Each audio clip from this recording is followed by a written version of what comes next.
ಅವ್ರದ್ದು ಒಂದು ಸಭೆ ಇತ್ತು.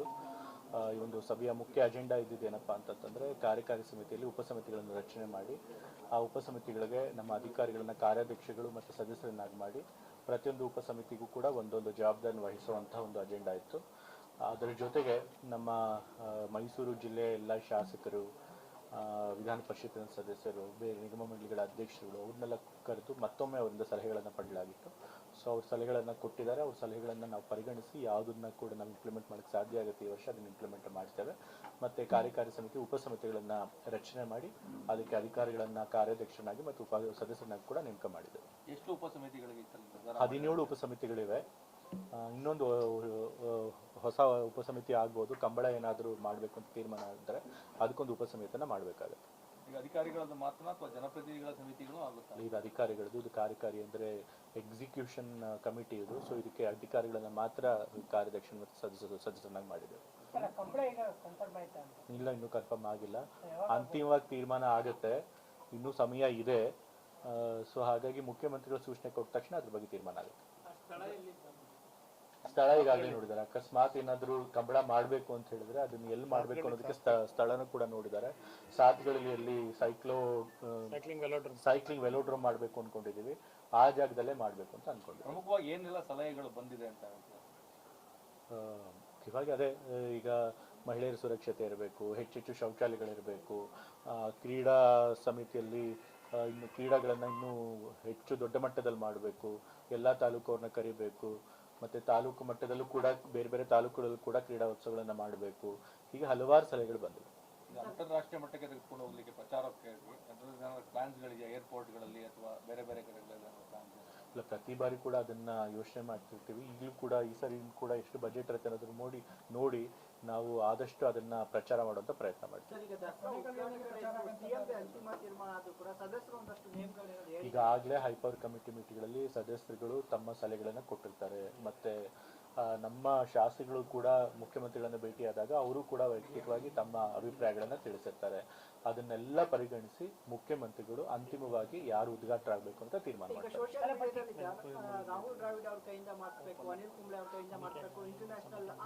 ಈಗ ಆ ಥರದ್ದೆಲ್ಲ ಕೂಡ ಸಲಹೆಗಳು ಅಭಿಪ್ರಾಯಗಳು ಬರ್ತಾ ಇರುತ್ತೆ.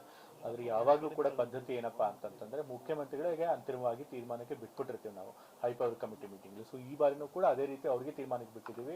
ಅವ್ರು ಅದನ್ನೆಲ್ಲ ಪರಿಗಣಿಸಿ ಅವ್ರು ಖಂಡಿತ ಒಂದು ತೀರ್ಮಾನ ತಗೊಳ್ತಾರೆ. ಈಗ ಪ್ರಮುಖವಾಗಿ ಮೈಸೂರಿನಲ್ಲಿ ರಸ್ತೆ ಕಾಮಗಾರಿ ಇರ್ಬೋದು, ವೈಟ್ ಟ್ಯಾಪಿಂಗ್ ಇರ್ಬೋದು, ಇಡೀ ಮೈಸೂರಲ್ಲಿ ರಸ್ತೆ ಕೆಲಸಗಳು ನಡೀತಾ ಇರುವಂತದ್ದು. ದಸರಾ ಸಂದರ್ಭದಲ್ಲಿ ಏನಾದ್ರು ಒಂದು ಬ್ರೇಕ್ ಸಿಗುತ್ತಾ? ಈಗ ಹೌದು, ಮೈಸೂರಲ್ಲಿ ಹಲವಾರು ಕಾಮಗಾರಿಗಳು ನಡೀತಾ ಇದೆ. ಫ್ಲೈಓವರ್ ಕಾಮಗಾರಿ ನಡೀತಾ ಇದೆ, ವೈಟ್ ಟಾಪಿಂಗ್ ಕಾಮಗಾರಿ ನಡೀತಾ ಇದೆ, ಮತ್ತೆ ಇನ್ನೊಂದಷ್ಟು ಕಾಮಗಾರಿಗಳು ನಡೀತಾ ಇದೆ ನ್ಯಾಷನಲ್ ಹೈವೇಯಿಂದ. ಸೊ ಅದೆಲ್ಲ ಯಾವ ಕಾಮಗಾರಿಗಳನ್ನ ಬೇಗ ಮುಗಿಸಕ್ಕೆ ಸಾಧ್ಯ ಆಗುತ್ತೆ, ಅದು ದಸರಾ ಪ್ರಾರಂಭ ಆಗಕ್ಕಿಂತ ಮುಂಚೆನೆ ಮುಗಿಸ್ಬೇಕು ಅಂತ ಹೇಳಿ ಈಗಾಗಲೇ ಸೂಚನೆ ಮೊದಲು ಕೂಡ ಕೊಟ್ಟಿದ್ದೀನಿ, ಈ ಸಭೆಯಲ್ಲಿ ಕೂಡ ಮತ್ತೆ ಕೊಟ್ಟಿದ್ದೀನಿ. ಯಾವ ಕಾಮಗಾರಿಗಳನ್ನ ಮುಗಿಸಕ್ಕಾಗಲ್ಲ, ಯಾಕೆಂದ್ರೆ ಅದರ ಅವಧಿನೇ ಬಹಳಷ್ಟು ತಿಂಗಳುಗಳಿರುತ್ತೆ, ಒಂದು ವರ್ಷದ ಮೇಲಿರುತ್ತೆ. ಸೊ ಅಂಥ ಹೆಚ್ಚು ಅವಧಿ ತೆಗೆದುಕೊಳ್ಳುವಂಥ ಕಾಮಗಾರಿಗಳನ್ನ ದಸರಾ ಸಮಯದಲ್ಲಿ ನಿಲ್ಲಿಸಿ ಸಂಚಾರಕ್ಕೆ ಯಾವುದೇ ರೀತಿ ತೊಂದರೆ ಆಗದೆ ಇರೋಂಗೆ ಅನುವು ಮಾಡಿಕೊಡ್ಬೇಕು ಅಂತ ಕೂಡ ಸೂಚನೆ.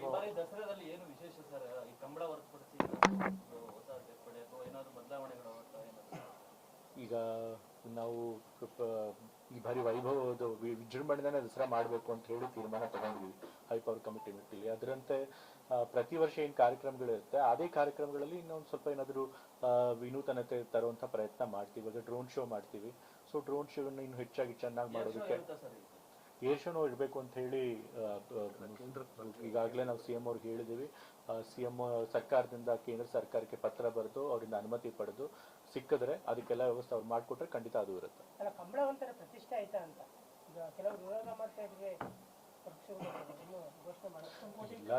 ಈಗ ಒಂದು ಪ್ರಜಾಪ್ರಭುತ್ವ ಆದ್ಮೇಲೆ ಕೆಲವು ವಿಷಯಗಳಿಗೆ ವಿರೋಧನೂ ಬರುತ್ತೆ, ಬೆಂಬಲನೂ ಬರುತ್ತೆ. ಆದ್ರೆ ಸರ್ಕಾರ ಅಲ್ಟಿಮೇಟ್ಲಿ ಯಾವ್ದು ಸರಿ ಅಂತ ಸರ್ಕಾರಕ್ಕೆ ಕಾಣುತ್ತೋ ಆ ತೀರ್ಮಾನ ತೆಗೆದುಕೊಳ್ತಾರೆ.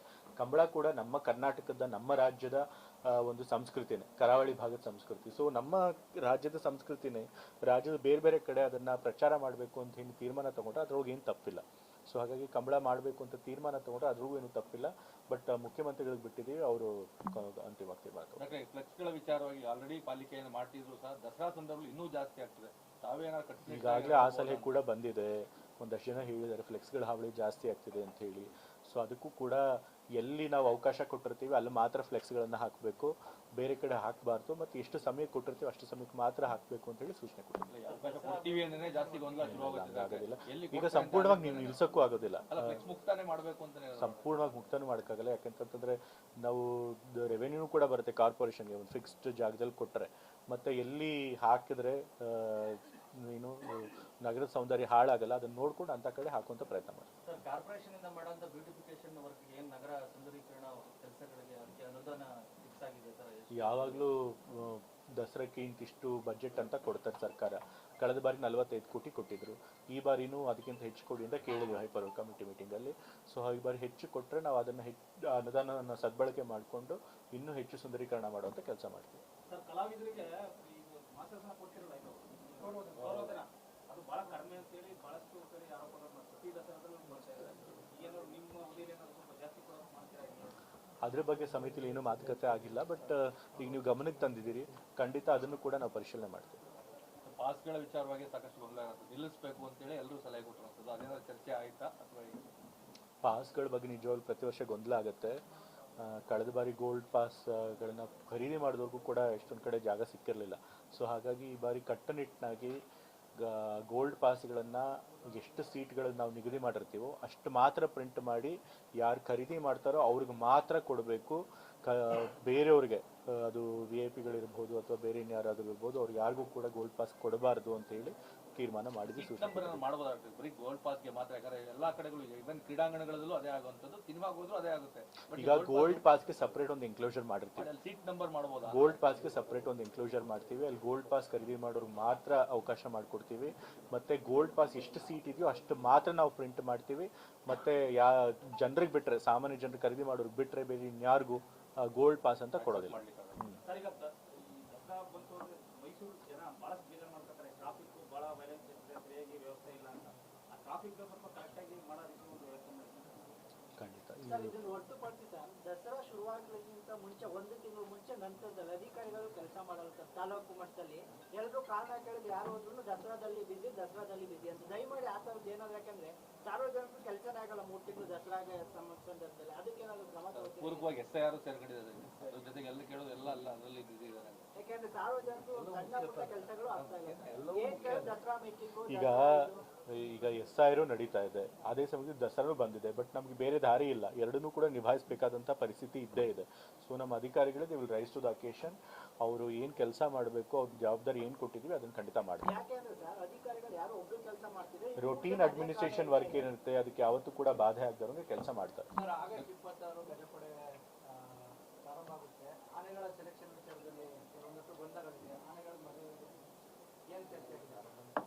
ಇಲ್ಲ, ಅದ್ರೊಳಗೇನು ಗೊಂದಲ ಇಲ್ಲ, ನನಗೆ ಗೊತ್ತಿರೋ ಹಾಗೆ ಗೊಂದಲ ಇಲ್ಲ ಅಂತ ಅದ್ರ ಬಗ್ಗೆ ಏನು ಚರ್ಚೆ ಆಗಿಲ್ಲ. ನನ್ಗೆ ಗೊತ್ತಿರೋಂಗೆ ಎಲ್ಲ ಪ್ರತಿ ವರ್ಷ ಹೆಂಗ್ ನಡೆಯುತ್ತೆ ಅದೇ ರೀತಿ ಸೆಲೆಕ್ಷನ್ ಆಗಿ ನಡೆಯುತ್ತೆ. ಮತ್ತೆ ಈಗ ದಸರಾ ಹೊರತುಪಡಿಸಿ ಫುಟ್ಪಾತ್ ಕಾರ್ಯಾಚರಣೆ ಒಂದು ಕಡೆ ಆಗ್ತಾರೆ, ಒಂದ್ ಕಡೆ ಆಗ್ತಾ ಇಲ್ಲ ಅನ್ನೋ ಕೂಗಂತೂ ಎಲ್ಲರಲ್ಲೂ ಆರೋಪ ಇದೆ. ದಯವಿಟ್ಟು ಇಡೀ ಮೈಸೂರನ್ನ ಮಾಡಿಸುವಂತ ಕೆಲಸ ಆಗ್ತದ ಹೇಗೆ ಅಂತ? ಇಲ್ಲ, ಈಗ ಫುಟ್ಪಾತ್ಗಳು ಪಾದಾಚಾರಿಗಳಿಗೆ ತೆರವು ಮಾಡಿಕೊಡ್ಬೇಕು. ಸೊ ಈಗಾಗಲೇ ನಮ್ಮ ಕಮಿಷನರ್ಗೆ ನಾನು ಸೂಚನೆ ಕೊಟ್ಟಿದ್ದೀನಿ. ಬೆಂಗಳೂರಲ್ಲಿ ಟ್ರಾಫಿಕ್ ಸಮಸ್ಯೆ ತುಂಬ ತೀವ್ರವಾಗಿದೆ. ಸೊ ಹಾಗಾಗಿ ಅವರು ತತ್ಕ್ಷಣಕ್ಕೆ ಅವರು ಅದನ್ನು ತೆರವುಗೊಳಿಸಬೇಕಾಗಿತ್ತು, ಬೇರೆ ದಾರಿ ಇರಲಿಲ್ಲ. ಬಟ್ ನಮ್ಮ ಮೈಸೂರಿನಲ್ಲಿ ಸಮಸ್ಯೆ ಬೆಂಗಳೂರಿನಷ್ಟಿಲ್ಲ, ಆದರೂ ಕೂಡ ನಾವು ಫುಟ್ಪಾತ್ಗಳನ್ನು ತೆರವು ಮಾಡಲೇಬೇಕು. ಸೊ ಹಾಗಾಗಿ ನಾವು ಅಲ್ಲಿ ಯಾರಾದರೂ ಎನ್ಕ್ರೋಚ್ ಮಾಡಿದರೆ, ಅಂದರೆ ಯಾರಾದರೂ ಸ್ಟ್ರೀಟ್ ವೆಂಡರ್ಸ್ ಅವ್ರು ಎನ್ಕರೇಜ್ ಮಾಡಿದರೆ ಅವರಿಗೆ ಸ್ವಲ್ಪ ಮಾನವೀಯತೆ ದೃಷ್ಟಿಯಿಂದ ನೋಟಿಸ್ ಕೊಟ್ಟು ಬೇರೆ ಒಂದು ಜಾಗ ನೋಡಿ ಆಮೇಲೆ ತೆರವು ಮಾಡಿ ಅಂತ ಹೇಳಿದ್ದೀನಿ. ಬಟ್ ಅಫ್ಕೋರ್ಸ್ ಯಾರಾದರೂ ಅಂಗಡಿ ಮಾಲೀಕರು ಅಥವಾ ಬೇರೆ ಯಾರಾದರೂ ಖಾಸಗಿ ವ್ಯಕ್ತಿಗಳನ್ನು ಅದನ್ನು ಎನ್ಕರೇಜ್ ಮಾಡಿದರೆ ಅದನ್ನು ತಕ್ಷಣವಾಗಿ ತೆರವಾಗುತ್ತೆ. ರೋಡ್ ಬಗ್ಗೆ ಸಾಕಷ್ಟು ಎಲ್ಲರ ಆರೋಪನೂ ಇದೆ, ಇಡೀ ಎರಡೂ ಬದಿಗಳಲ್ಲೂ ಅದನ್ನ ನಮ್ಮ ಕಾರ್ಪೊರೇಷನ್ ಅಫಿಷಿಯಲ್ ಜೊತೆ ಚರ್ಚೆ ಮಾಡಿ ಅದ್ರ ಬಗ್ಗೆ ತೀರ್ಮಾನ. ಒಂದು ರೌಂಡ್ ಹೋದ್ರೆ ಗೊತ್ತಾಗ್ತದೆ, ಖಂಡಿತ ಅಲ್ಲಿ ಹೋಗಿ ಆಗೋದಿಲ್ಲ. ಖಂಡಿತ. Thank you.